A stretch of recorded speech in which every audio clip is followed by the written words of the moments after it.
Hello, welcome to Water Sign Philippines. So reading po ito for Water Sign, Cancer, Scorpio, and Pisces. Take only what resonates for those of you na gusto magpa-personal reading, Jing Tarot Reader. Kung gusto mo naman sa akin, hanggang August 2025 na lang ako mag-accept ng personal reading, guys. Punta ka na lang sa aking Facebook page, Madam P. Let's start. For further announcement na lang kung kailan ko babalik ang personal reading, guys. Sa ngayon, hanggang August 2025 na lang po. Let's start. For water sign, we do have here the King of Cups, Ten of Pentacles, and the Fool. Taurus, Virgo, Capricorn, Cancer, Scorpio, Pisces.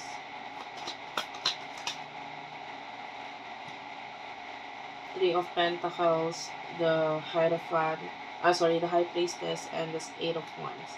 Pa-comment na lang dyan sa baba, guys. Kahit heart-heart lang, smileys, malaking bagay yun sa akin. Six of Swords, Gemini, Libra, Aquarius.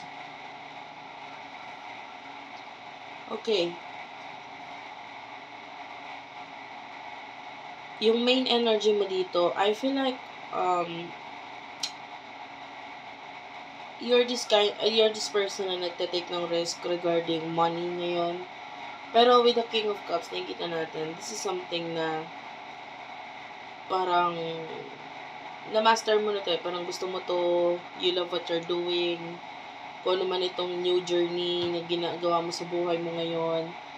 Parang soon, magbibigay siya ng malaking income or pera para sa'yo, no? And I feel like pagdating sa person mo, naka-move on ka na, this could be a person in the past na pwedeng may spiritual or you feel spiritual or soulmate connection sa inyong dalawa.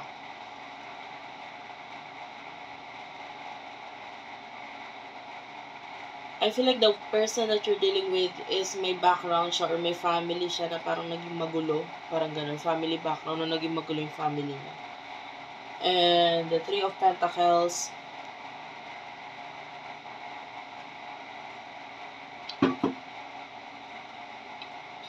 nagfo-focus itong person na ngayon na ito sa growth sa buhay niya. Parang may mga gusto siyang gawin.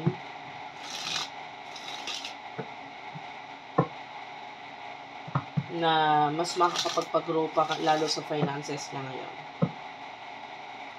So, ano yung emosyon niyo sa isa't isa?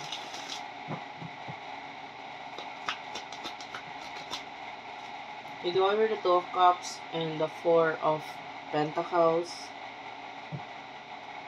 Wala akong nararamdamang energies na sa'yo na emotion mo dito sa person nito. But I feel like if you are in a relationship, Gemini energy, Cancer, Scorpio, Pisces,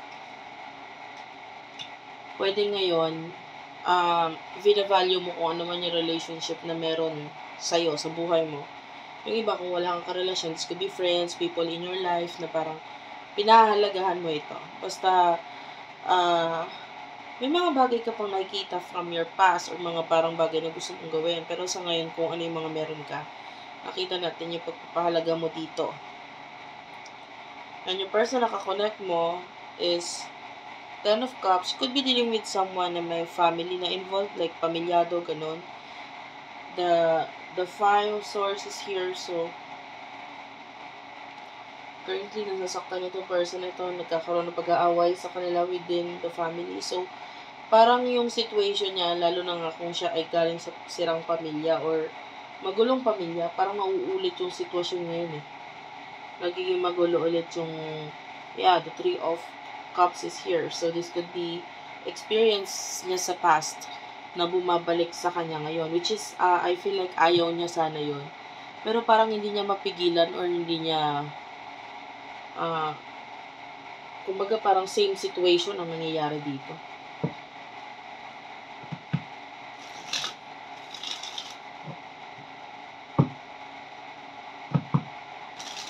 Anong gusto niya mangyari?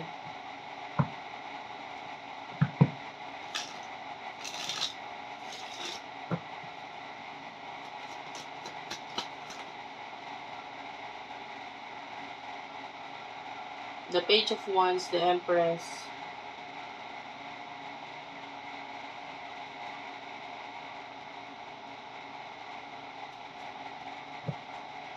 Temperance and the Death card, the Tower card is here. So, I feel like ito yung connection ninyong dalawa na nag-end na. So, may gusto siyang mangyari sa inyo. This person, 3 of Wands, miss you. Namimiss ka niya. Kaya lang wala siyang magawa dito. Parang hanggang ngayon miss ka niya. Pero, parang wala siyang magawa dito. So, this person wants to message you. Gusto kanya makakommunicate. Page of Wands is here. Temperance. And, I feel like parang may mga longing siya dito. Regarding sa connection ninyo, may mga hinahanap pa siya. So, also with the Empress, malaki yung paghanga na nararamdaman itong taong ito sa iyo.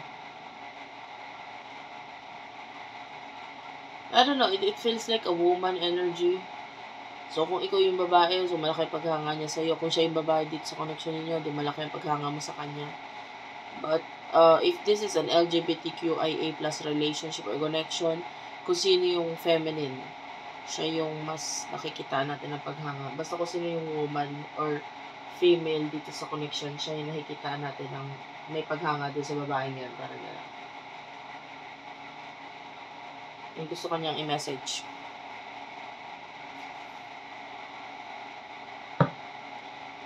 What do we have here in the future? Message for the future, near future, for the sign of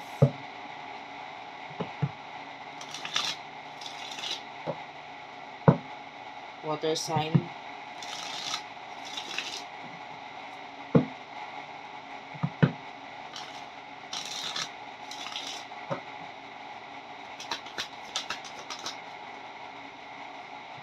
You have here the Star, the 8 of Cups, and the 8 of Swords.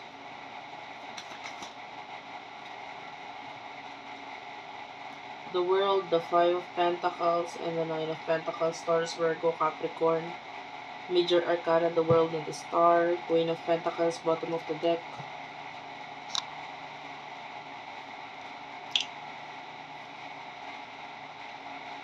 So with the Star, nakikita natin yung near future. I can see fame and popularity para dun sa iba. 8 of Cups, nakikita natin na may mga bagay kang tatahakin na parang may mga kailangan kang i-sacrifice. 8 of Swords, you will be stuck sa something. Clarify this. Yeah, the 5 of Cups and the Moon. Maybe regarding sa past. Parang gusto mo mang i-let go itong past na ito, emotions na ito, etc. Hindi mo pa rin kayang ma-let go to. So, gustuhin mo man, mahirapan ka. The World is here and the 5 of Pentacles. So, nakita tayo dito ng person who is like, pwedeng magka-problem. Like, especially for dealing with someone na malayo sa'yo na sa ibang bansa, ganun. Pwedeng magkaroon siya ng problem regarding money doon sa place na yon. Pero nakakita pa rin tayo ng success sa kanya. Pero yun nga, pwedeng humarap siya sa isang pagsubok na may kinalaman sa pera. And though nagkakaroon ng ending sa connection ninyo with the Tower, with the Hermit is here, it is like kasi nilalagyan nyo lang ng yung connection na ito na parang ayaw nyo magpaka-vulnerable, ayaw nyo magpakita ng kahinaan. So, nandun yung parang, yung sa connection ninyo, nagmamatigas kayo pareho. Okay? So, yun yung medyo malungkot at mahirap dito kasi pareho kayo na parang gusto nyo naman connection, communication, pero nandun yung mas nangingibabaw yung ego ninyong dalawa. So, thank you for watching. I love you all and bye-bye.